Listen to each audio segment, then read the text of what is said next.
scary. I decide to tell coworker about it. He's a firm believer in the paranormal and might have a suggestion. I show him the video and tell him the story. His initial response of, "That's creepy as fuck," doesn't help much, but he says he wants to go over and check it out. He says we both should to see if not my wife will try and act like my wife.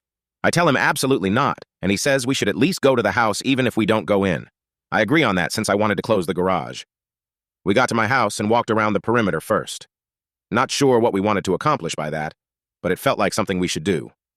The curtains were all drawn since nobody was there to open them in the morning, so we couldn't see anything. I went to close the garage and suddenly had this overwhelming urge to go inside and investigate. It was like I just had to know what was going on. So in we went.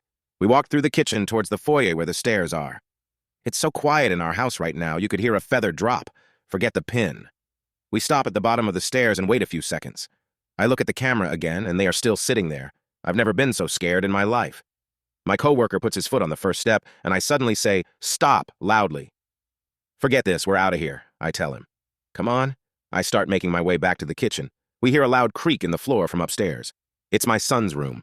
He has a very loud, creaky board right in the middle of his floor that's almost impossible not to step on. My wife and are still deciding if we ever want to fix it, because it will alert us if he's ever up to no good when he gets older trying to sneak out or something. "Come on! Come on! Come on!" I yell as I motion for him to move his ass. We're out of the house in about 2 seconds. Out on the street, I check my phone. Now only not my son was sitting on the bed. Same blank stare. Not my wife was gone.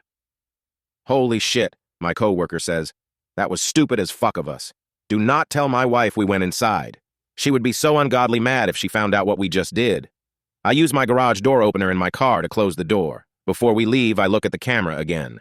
Not my wife is back on the bed with not my son, both staring blankly up at the camera, blinking every few seconds. Asterisk, asterisk, asterisk. That was all about 4 days ago now. Not my wife and not my son are still sitting on the bed staring up at the camera. They haven't moved a millimeter. We obviously haven't gone back to our house. What do we do? Like and follow for more.